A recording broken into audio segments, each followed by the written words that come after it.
Hello everyone. Previous video में हमने first normal form discuss की थी। आज के इस वीडियो में हम देखेंगे सेकंड नॉर्मल फॉर्म कि सेकंड नॉर्मल फॉर्म होने के लिए रिलेशंस में कौन कौन सी कंडीशंस फुलफिल होनी चाहिए।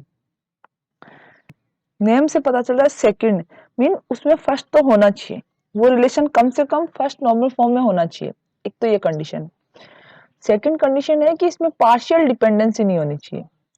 पार्शियल डिपेंडेंसी नहीं होनी चाहिए। अब पार्शियल डिपेंडेंसी मीन क्या होता है कि जो भी नॉन प्राइम एट्रीब्यूट है वो फुल्ली कैंडिडेट की पे डिपेंडेंट होने चाहिए, नहीं कि उसके सबसेट पे। जो भी नॉन प्राइम एट्रीब्यूट है, नॉन प्राइम एट्रीब्यूट मीन जो कैंडिडेट की बनाने में जो एट्रीब्यूट पार्टिसिपेट नहीं कर रहे वो नॉन प्राइम है, और जो एट्रीब्यूट कैंडिडेट की बनाने में पार्टिसिपेट कर रहे हैं वो प्राइम एट्रीब्यूट है। तो जो कैंडिडेट की बनाने में पार्टिसिपेट नहीं कर रहे वो non prime attribute fully candidate की पे डिपेंडेंट होने चाहिए, कैंडिडेट की के किसी सबसेट पे डिपेंडेंट नहीं होनी चाहिए। इस पॉइंट को हम एग्जांपल के थ्रू अच्छे से समझेंगे। अब ये कंडीशन दे रखी है कि ऐसा ऑब्जेक्टिव क्वेश्चन भी आ सकता है इस पे। इसने बोला है कि if any relations primary key is found by single attribute then it is in two N F. अगर कोई रिलेशन है उसके अंदर जो प्राइमरी की बन रही है वो एक सिंगल एट्रीब्यूट बन रही है, मीन वो सिंपल की है ना कि कोई कंपोजिट की है, वो एक एट्रीब्यूट से प्राइमरी की बन रही है, तो वो रिलेशन कम से कम सेकंड नॉर्मल फॉर्म में होगा। क्यों? क्योंकि प्राइमरी की बन रही है मीन वो सब प्राइमरी की क्या होती है, कैंडिडेट की क्या होती है जो यूनिकली सबको आइडेंटिफाई कर सके। अगर वो यूनिकली सबको आइडेंटिफाई कर पा रही है एक सिंगल एट्रीब्यूट मीन वहां पे कोई मल्टीवैल्यूड एट्रीब्यूट भी नहीं है, तो फर्स्ट नॉर्मल फॉर्म में होगी। अब वो सबको आइडेंटिफाई कर रही है, अब वो खुद सिंगल एट्रीब्यूट से मिलके बनी है तो उसका प्रॉपर सबसेट तो होगा ही नहीं, कुछ कोई चांस ही नहीं है कि उसका कोई सबसेट हो जाए। जैसे ए और बी दोनों मिलके बनेंगे तो हो सकता है कि इसका प्रॉपर सबसेट क्या होगा, या तो ए होगा या बी होगा। कि जैसे कोई की है, अगर की ए बी, सपोज करो ए बी कोई की बन गई, अब इसका सबसेट प्रॉपर सबसेट क्या होगा, ए होगा बी होगा। जब ये दो एट्रीब्यूट से मिलकर बनी है तो इसका प्रॉपर सबसेट हो सकता है। अब हो सकता है कि कोई इनमें से एक भी हो सकता है कि ये सी को डिटरमाइन कर रहा है, ये डी को डिटरमाइन कर रहा है, तो ए बी के प्रॉपर सबसेट ए बी को कैंडिडेट किए, इसके प्रॉपर सबसेट ने किसी को यूनिकली आइडेंटिफाई कर दिया, तो ये टू एन एफ में नहीं हो सकती। और अगर नहीं किया, ऐसा नहीं हुआ कुछ कि ये प्रॉपर सबसेट किसी को डिटरमाइन नहीं कर रहे, तो ये टू एन एफ में हो सकती है। बट अगर ये की ही सिंगल एट्रीब्यूट बनाओ, सपोज करो कि ए ओनली, इसने बोला कि जब रिलेशंस की प्राइमरी की फाउंड बाय सिंगल एट्रीब्यूट, एक सिंगल एट्रीब्यूट से मिलके बनी हुई है, एक ए से बनी हुई है, तो इसका प्रॉपर सबसेट क्या होगा, कोई सबसेट होगा ही नहीं। तो जो ये नेक्स्ट कंडीशन अराइज होने के चांसेस है कि क्या पता कोई प्रॉपर सबसेट हो और वो किसी नेक्स्ट एट्रीब्यूट को डिटरमाइन कर ले, तो वो सेकंड नॉर्मल फॉर्म में नहीं हो सकते। बट इसका तो प्रॉपर सबसेट ही नहीं हो सकता। ये आगे वाली कंडीशंस पे जब सबसेट नहीं होगा तो यहाँ जाने के चांस ही नहीं है। मीन जब किसी रिलेशन के अंदर प्राइमरी की सिंगल एट्रीब्यूट से मिलके बनी हो तो फिर वो कम से कम टू एंड अप में तो होगा। इसके इस लाइन के कहने का मीनिंग यही है। अब हम इसको एग्जाम्पल के थ्रू समझते हैं। यहाँ पे एक रिलेशन है जिसके अंदर एट्रीब्यूट है student ID, student name, project ID और प्रोजेक्ट नेम। अब यहाँ पे कैंडिडेट की कौन कौन मिलके बनेंगे, student ID and project ID दोनों मिलके कैंडिडेट की है। Okay, student ID plus project ID ये कैंडिडेट की है। अब स्टूडेंट आईडी स्टूडेंट नेम को डिटरमाइन कर रही है, प्रोजेक्ट आईडी प्रोजेक्ट नेम को डिटरमाइन कर रही है। मीन ये दोनों मिलके इन सबको डिटरमाइन कर सकती है। स्टूडेंट आईडी और प्रोजेक्ट आईडी दोनों मिलके सबको डिटरमाइन कर सकती है, स्टूडेंट नेम और प्रोजेक्ट नेम को डिटरमाइन कर सकती है। बट इसका प्रॉपर सबसेट क्या होगा, student ID and project ID. अब टू एन एफ में होने के लिए क्या होता है कि इसका जो कोई भी एट्रीब्यूट है, नॉन प्राइम एट्रीब्यूट है, वो फुली कैंडिडेट की पे डिपेंडेंट होना चाहिए, उसके प्रॉपर सबसेट पे डिपेंडेंट नहीं होना चाहिए।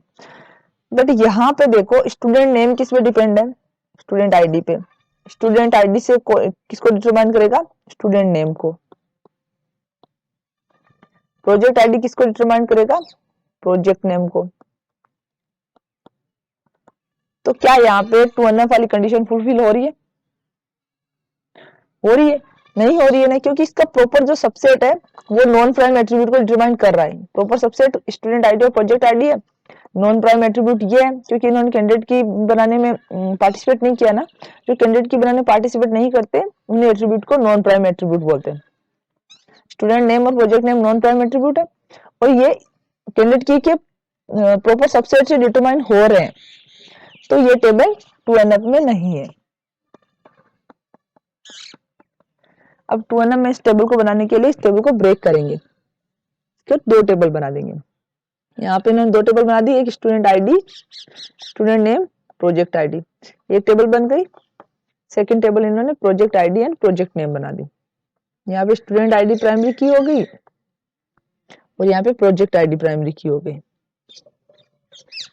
ये अब स्टूडेंट आईडी सबको यूनिकली आइडेंटिफाई कर सकते हैं। स्टूडेंट आईडी जो प्राइमरी की यूज कर सकते हैं। 1 2 3 यूनिक है, नोट डाल इसको, हम इन दोनों रो को ये आइडेंटिफाई कर लेगी। तो ये क्या करें, यहाँ पे स्टूडेंट आईडी प्राइमरी की हो गई और यहाँ पे प्रोजेक्ट आईडी प्राइमरी की हो गई।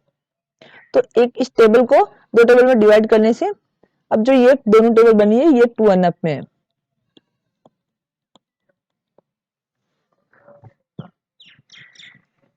वो प्रीवियस एग्जांपल था तो एक थ्योरेटिकल पेपर के अकॉर्डिंग, जैसे कोई यूनिवर्सिटी का पेपर हो रहा है उसके अंदर हमें थ्योरेटिकल क्वेश्चन आता है, उसमें लिखना होता है। बट एक्चुअल में जितने भी कॉम्पिटिटिव एग्जाम्स होते हैं उसमें अगर कोई क्वेश्चन आता है कि ये 2NF में है या नहीं या फर्स्ट NF में है या नहीं, उसके लिए ऐसी क्लोजर मेथड से फंक्शनल डिपेंडेंसी दी हुई होती है। देन आफ्टर आपको चेक करना होता है कि ये रिलेशन 2NF में या किसी भी नॉर्मल फॉर्म में है या नहीं। तो यहाँ पे इन्होंने लिखा है ये consider following dependency in relation. ये एक रिलेशन है, इसके अंदर 4 एट्रीब्यूट है, ए बी सी डी। यहाँ पे इसने बोला ए बी मिलकर सी को डिटरमाइन कर रहे हैं और बी सी मिलकर डी को डिटरमाइन कर रहे हैं। इसमें कैंडिडेट की निकालने का क्लोजर मेथड, इस पे मैंने कैंडिडेट की फाइंड आउट करने के लिए कैसे करेंगे इस पे मैंने एक सेपरेट वीडियो बनाया हुआ है जिसका लिंक डिस्क्रिप्शन में लिखा हुआ है। अगर आपको क्लोजर मेथड के थ्रू कैंडिडेट की फाइंड आउट नहीं करने आती तो पहले उस कैंडिडेट की कैसे फाइंड आउट करेंगे वो वीडियो देख लीजिए, देन आफ्टर ये क्वेश्चन सोल्व कीजिए। कैंडिडेट की क्लोजर मेथड के थ्रू फाइंड आउट करने के लिए क्या होता है, राइट हैंड साइड में जो एट्रीब्यूट नहीं आया उसको हम लिखते हैं। राइट हैंड साइड में जो एट्रीब्यूट किसी से भी डिटरमाइन नहीं हो रहा, जो किसी से भी डिटरमाइन नहीं हो रहा मतलब वो खुद कैंडिडेट की का पार्ट होगा। यहाँ पे देखो सी डिटरमाइन हो रहा है, डी डिटरमाइन हो रहा है, क्या डिटरमाइन नहीं हो रहा, ए एंड बी नहीं हो रहा। तो ये श्योर हो गया कि जो भी कैंडिडेट की बनेगी वो ए बी का पार्ट तो होगी। ए बी सेल्फ भी हो सकता है, बट अगर ए बी सेल्फ नहीं तो किसी ए बी उस कैंडिडेट की को फॉर्म करने के लिए कैंडिडेट की में ए बी तो होगा ही होगा।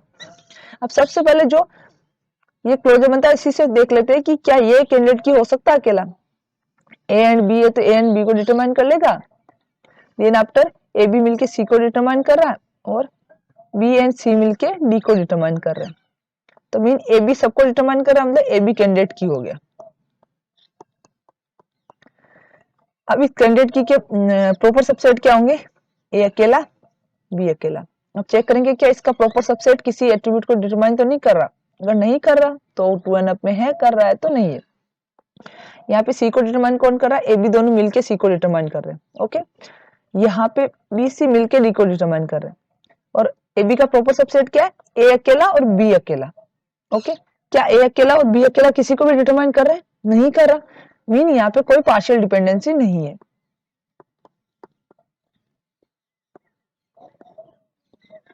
पार्शियल डिपेंडेंसी नहीं है मीन ये रिलेशन 2NF में है। ओके, नेक्स्ट क्वेश्चन पे चलते हैं। नेक्स्ट यहाँ पे एक रिलेशन है जिसके अंदर आर एक रिलेशन है जिसके अंदर एट्रीब्यूट है P Q R S T U V W X. Functional dependency दे रखी है कि पी क्यू डिटरमाइन कर रहा है आर को, क्यू एस डिटरमाइन कर रहा है टी यू को, पी एस मिलकर डिटरमाइन कर रहा है वी डब्ल्यू को एंड पी अकेला डिटरमाइन कर रहा है एक्स को। अब सबसे पहले क्लोजर मेथड के थ्रू कैंडिडेट की फाइंड आउट करना है। कैंडिडेट की फाइंड आउट करने के लिए फर्स्ट स्टेप है कि हमें ये देखना है कि कौन सा एट्रीब्यूट राइट हैंड साइड में नहीं आया। सबसे पहले स्टार्ट से देख पी क्या किसी के राइट हैंड साइड में, लेफ्ट हैंड साइड में नहीं चेक करना होता, राइट हैंड साइड में है या नहीं है तो पी पार्ट हो जाएगा। Q R T U V W x नहीं है, आर आर है राइट हैंड साइड में, एक भी जगह है तो आगे चेक करने की जरूरत नहीं है। एस एस देखते है कहीं भी, आर है टी यू है वी डब्ल्यू है एक्स है तो एस भी नहीं है। टी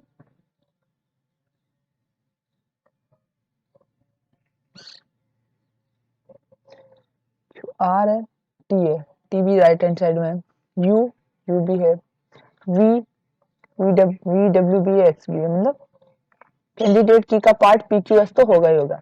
तो सबसे पहले इसी को चेक करते हैं, क्या ये सबको डिटरमाइन कर सकता है? पी क्यू सेल्फ को तो डिटरमाइन करेगा ही, पी एंड क्यू मिलके आर को डिटरमाइन कर रहे हैं, क्यू एस मिलके किसको? टी और यू को,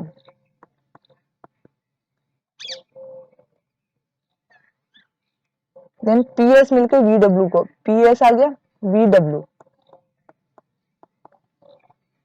यहाँ पे सब डिटरमाइन हो गए, P Q R S T U V W x, total attribute determine हो गया, मतलब पी क्यू एस कैंडिडेट की है। अब पी क्यू एस का प्रॉपर सबसेट क्या होगा? P Q S. अब 2NF में कब होगी? जब इनका प्रॉपर सबसेट किसी को भी डिटरमाइन नहीं करेगा, मीन पार्शियल डिपेंडेंसी नहीं होगी। अगर इनका प्रॉपर सबसेट किसी नॉन प्राइम एट्रीब्यूट को डिटरमाइन कर लेगा तो फिर वो ये 2NF में नहीं होगी। तो हमने यहाँ लास्ट में देखा कि P डिटरमाइन कर रहा है, P डिटरमाइन कर रहा है X को, तो क्या P प्रॉपर सबसेट है? यस। क्या जिसको डिटरमाइन कर रहा है वो नॉन प्राइम एट्रीब्यूट है? यस। तो Px को डिटरमाइन कर रहा है, मीन ये 2NF में नहीं है। तो इसके अलावा पूछे कि 2NF में है या नहीं, 2NF में नहीं है ये।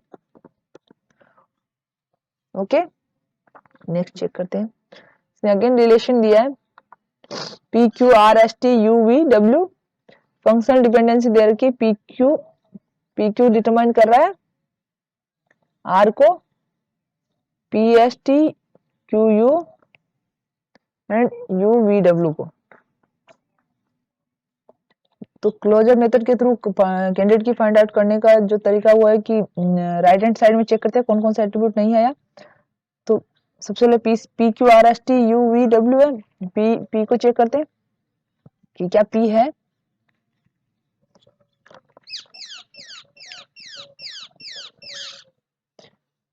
पी क्या left side right hand side में नहीं है, तो मतलब कैंडिडेट की बनाने में एक तो पी होगा, देन आफ्टर क्यू नहीं है, क्यू भी होगा, आर है, एस है, टी है, यू वी डब्ल्यू ये है सब। तो इसमें कैंडिडेट की क्या बनेगी? कैंडिडेट की प्राइम एट्रीब्यूट कौन होंगे? पी क्यू तो होगा ही होगा।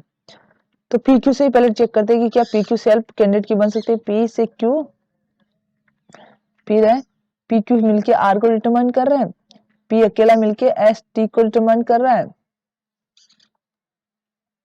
एंड क्यू अकेला मिलके यू को डिटरमाइन कर रहा है, यू मिलके वी और डब्ल्यू को डिटरमाइन कर रहे हैं। P Q R S T U V W,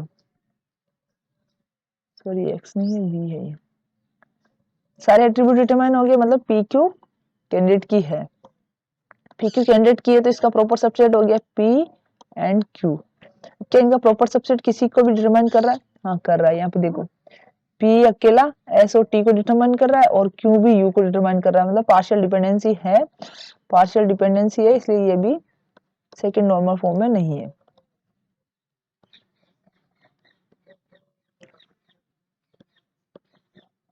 not in 2NF। Next पे आते हैं,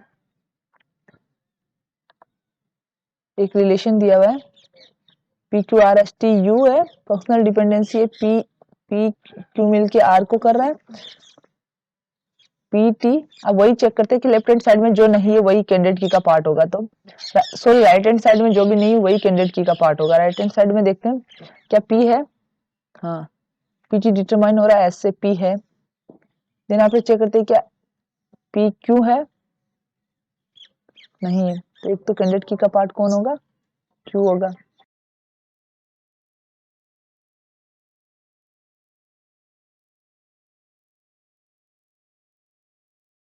क्यू हो गया, क्यू क्या बात देखते हैं, P Q R, R determine हो रहा है ये रहा, तो आर डिटरमाइन हो रहा है, आर भी नहीं होगा कैंडिडेट का पार्ट। आर एस, क्या एस है राइट हैंड साइड में कहीं भी, नो एस नहीं है, तो क्यू एस टी है, yes T right hand side में, यू है, ये है, तो यहाँ पे क्यू एस तो कम से कम कैंडिडेट की का पार्ट होगा, जो कैंडिडेट की का पार्ट हो सकता है सबसे पहले उसी खुद को चेक करते हैं क्या खुद ही वो इंडिपेंडेंटली कैंडिडेट की बन जाएगा।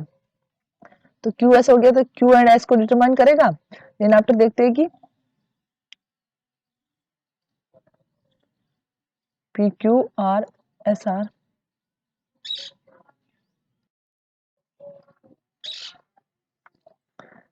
क्यू एंड एस को डिटरमाइन कर रहा है। ओके, क्यू एंड एस को डिटरमाइन कर लिया, आगे से कुछ भी डिटरमाइन नहीं हो रहा, मतलब ये अकेला कैंडिडेट की नहीं बन सकता। तो इसके साथ सबको ऐड करते हैं, क्या इसके साथ पी को ऐड करें, देना पड़ेगा कैंडिडेट की बन सकता है, पी क्यू एस होगा, पी क्यू मिलके आर को कर रहा है, ओके, आर मिलके एस, एस एंड आर मिलके पी टी को कर रहा है, एंड टी कर रहा है यू को, तो P Q R S, sorry P तो पहले हो गया था, P Q R S T you सारे एट्रीब्यूट डिटरमाइन हो गए। तो एक तो पी क्यू एस कैंडिडेट की होगी। अगर आपको क्लोजर इसके क्लोजर फाइंड आउट करने हैं कि कौन कौन सी कैंडिडेट की हो सकती है, तो आगे भी जाओ, आपको यहाँ पे चेक करना है कि सेकंड नॉर्मल फॉर्म में है या नहीं। अगर आपको यही चेक करना है, अगर आपको यही चेक करना है कि ये सेकंड नॉर्मल फॉर्म में है या नहीं, तो यहीं पे इसका जो फर्स्ट कैंडिडेट की बनी है उसी पे एक बार चेक कर लो, पी क्यू एस इसके प्रॉपर सेट हो गए, प्रॉपर सबसेट हो गए, कि इन प्रॉपर सबसेट में से कोई भी एक अकेला मिलके किसी को डिटरमाइन कर रहा है। पी क्यू 3 एट्रीब्यूट है, तो पी क्यू भी एक प्रॉपर सबसेट है, पी एस भी एक प्रॉपर सबसेट है, और क्यू एस भी एक प्रॉपर सबसेट है। क्या ये प्रॉपर सबसेट किसी को डिटरमाइन कर रहे हैं, पी क्यू डिटरमाइन कर रहा है, यस पी क्यू किसको डिटरमाइन कर रहा है, आर को डिटरमाइन कर रहा है, तो मीनिंग का प्रॉपर सबसेट डिटरमाइन कर रहा है, तो ये सेकंड नॉर्मल फॉर्म में नहीं, यहाँ पे पार्शियल डिपेंडेंसी है और ये सेकंड नॉर्मल फॉर्म में नहीं है। वीडियो कैसा लगा कमेंट करके जरूर बताएं, अच्छा लगा तो लाइक शेयर एंड सब्सक्राइब करें। Thanks for watching.